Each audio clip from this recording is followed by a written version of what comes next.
Walay tao aning kalibutan na nga nangandoy og kalaglagan or pagka-impyerno sa atong kalag. Ang tanang tao nangandoy gyud og kaluwasan bisan bat gani og dili sa kalibutan.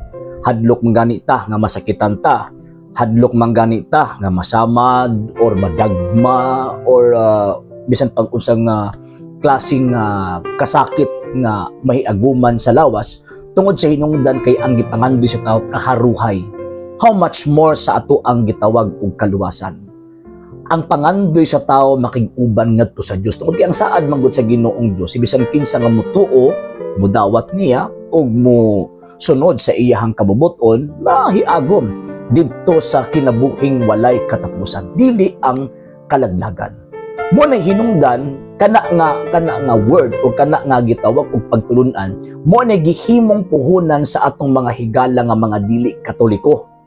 Muna kung kabantay mo, not less than 45,000 Christian denominations nga milukop sa tibuok kalibutan, mag-adto-adto mga balay, magwali-wali sa mga klasada, magtudlo-tudlo dito sa mga eskwelahan, puro yun na ang ilitok nila kaluwasan. Di yun na sila mo litok o kalaglagan.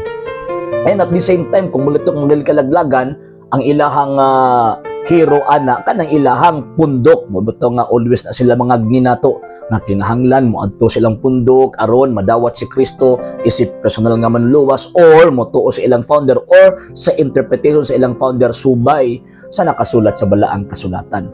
Apan ang question, kana ba naghatag og pagpamatuod na kanang maong mga butang nga tinuod? Ang tinuod ang Dios nagsaad og kaluwasan. Apan ang dili tinuod nga kining maong gitawag og tanang tao sa tibuok kalibutan ana ay katungod sa pagtudlo, mahitungod sa iyang pulong ug mahitungod sa kaluwasan. Ngano man kay naay responsableng gisugo ang atong Ginoong Jesucristo nga magtudlo sa kaluwasan. Saint Matthew chapter 28 verse 20. Ang giingon sa tuang Ginoong Jesucristo, tudloi sila sa tanan nga akong gisugo ninyo.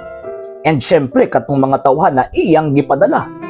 Kay sumala pa na San Pablo, Romans chapter 10, verse 14 to 15, unsa man to pagdawat sa pagtuo kung walay magwali. Unsa man pagwali kung walay gipadala. Subot ipasabot, ang gitagaan og katungod or otoridad nga magtudlo mahitungod sa kaluwasan kadtong mga responsableng taong gisugo sa atong Ginoong Jesucristo. So kinsa man na kana nga panahon karon, asa man na sila sa karon nga panahon. Mga higalag, mga igsuon, dili na ko gusto nga unhan ta mo sa inyohang pagbuot or sa inyohang kagustuhan or sa inyohang kabubuton. Pwede man ninyong susihon ang kasaysayan. Nga naman, kay kung magbasa magutag Biblia, bisag kinsa na lang ang mo interpret o bisag unsa na lang mga interpretations ang ipahamtang sa Biblia. So para makasigurado ta og matrace nato nga kanang pundok nga atong gipasakupan, iya sa ato ang Ginoong Jesucristo atong sutaon ang kasaysayan. Kay ang kasaysayan nagtug-an kung kinsang simbahana, kung kinsang iglesyaha ang iya ni Kristo og iyang gisugo aron pagwali mahitungod sa maayong balita. And fortunately, walang simbahang Katolika. Dili ng ubang mga sekta. Kanang ubang mga sekta mingbuto lang sa 16, 17, 18, 19 hangtod sa ika-20 ka siglo sa karon nga panahon. Muna mga higalag maigsuon ato agyon ang susihon og sakto. Ano man, di nato itugot ang atong kalag mailad sa mga mini nga mga magtutudlo og mga mini nga mga propeta kay kining maong ilang gihimo makalaglag sa atong kalag ug maka-impyerno sa atong kalag. Ayaw sa kuno nyog tuoy sa pagkakaron, susihaon na ninyo kining ako ang gisulti. Sutaan ninyo ang kasaysayan kay ang kasaysayan magtug-an nato sa detalye concerning sa information kanang gisulti sa balaang kasulatan.